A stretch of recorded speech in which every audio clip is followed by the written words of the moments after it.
Alright, so we have the problem, make a program that when run will request a number from 1 to 10 and then return that number as a Roman numeral. Okay, so I've set up the public class Roman numerals and the main method string because that's going to be in there anyway. But now what I'm going to do is I'm just going to step through or I guess formulate the steps we need to do to make this work, and I'm going to do that all in pseudocode and just in comments. And then once I've done the comments, I'm going to then just write in the Java underneath each comment and kind of figure out what the Java would be to make that work. So to start out with, we know a few things. We know that we're going to be using an array because that was also included in the description, even though it's not up here. So we're going to need an array. So array of the Roman numerals. Okay, and then we're also going to need to make a scanner. Well, we could do a JOption pane or a scanner, but we're just going to go for a scanner. So we're going to make a scanner to get input from the user. And then we're going to need to get input from the user. And with that input, use the input to get a numeral. Now, we might not yet know how we're going to do that, but we're going to do that in some way. So what we'll have is the input, and what we need to get is the numeral, and so we'll have to do some kind of process that will exchange those, and then we're going to return or print the numeral once we've got it. Okay, so those are our basic steps, and what we're going to do is we're just going to quickly go through the ones we think are easy and the ones we do know how to do.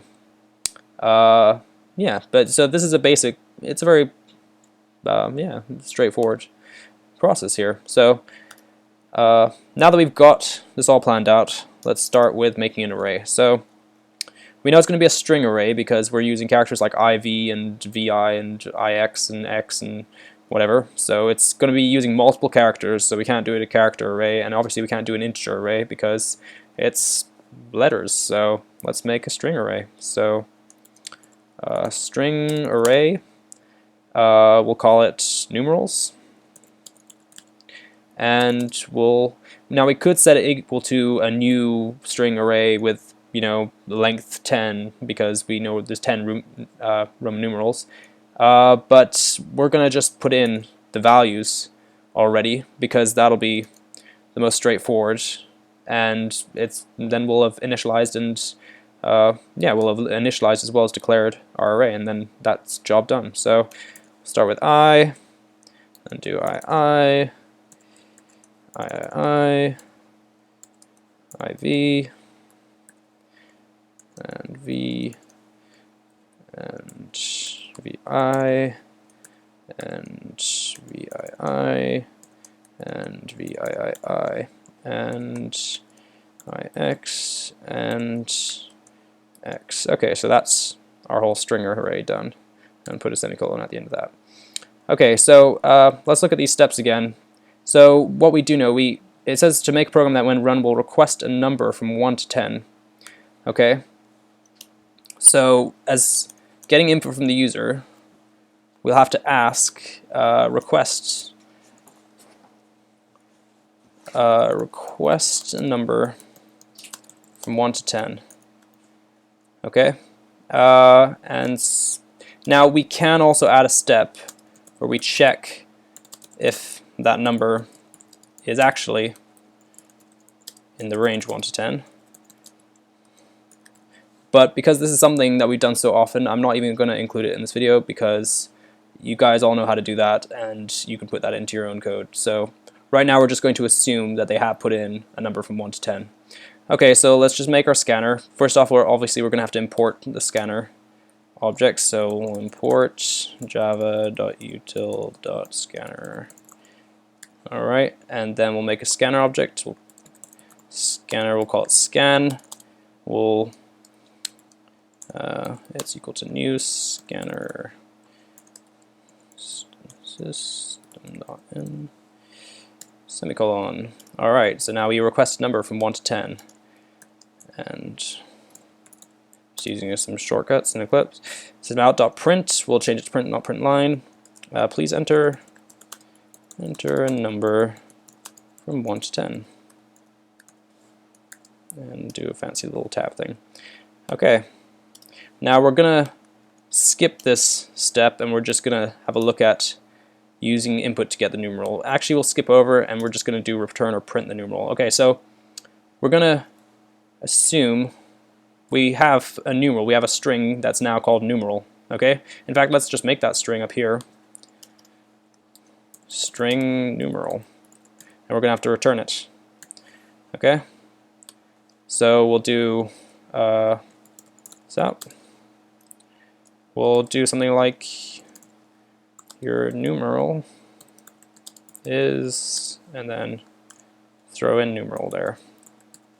Alright, so I'm getting an error there right now because it's not been initialized and it's going to freak out if it hasn't been initialized, but we will initialize it at this point here, so it'll end up being fine.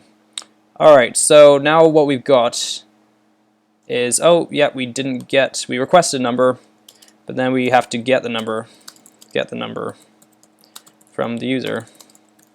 So that's what we missed doing. So we'll just do scan, which is our scanner, dot next. Now we could do next line, but I'm going to use next int because otherwise we're going to have to parse it as an integer, which again we can do that, but this is just a little quicker. So scan.nextInt, and so now that we've got that, we've got to put that into something. So let's make a new integer over here.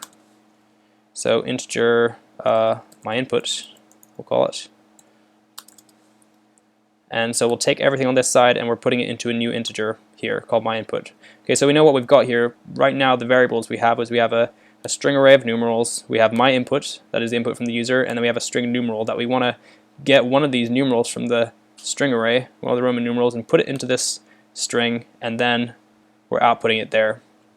Alright, so the easiest thing to do is look at the relationship between what number we're expecting to get and our data that we're trying to take from to supply the final answer. So what we've got an array, and the array, the thing it has in common with the integer that we've taken from the user is the fact that the array has a subscript or an index, and because we've ordered it, because we've put them all in order 1, 2, 3, 4, 5 in Roman numerals, it's very easy then to just use the index and call on the input from the user and just use that to access the index of the string that we're trying to get in our string array of numerals. So what we're going to do here, we're going to say numeral, oops, wait, I have to do it after we've initialized it. After we've declared it. I'm going to say numeral is equal to, well, we're assigning to numeral, we're assigning something at our numerals index. So we'll use the numerals index, and the one we're after is let's have a look and see. Okay, let's theorize. So if the user enters 5, for instance, then we know we're after v here. That's the one we're after. So if we look at what index v is at, so we start counting at 0, so it's 0, 1, 2, 3, 4. So v is at index 4, and the number we got from the user is 5.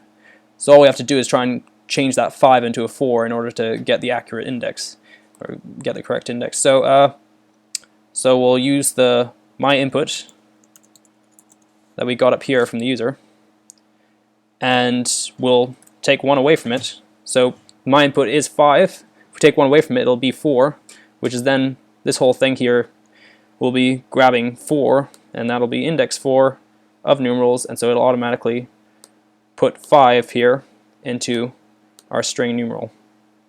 And then when we print out your numeral is that numeral, and that should work. So let's have a go and see if it works. I'm gonna have to bring this up here so you can see if it's working. And when we play it,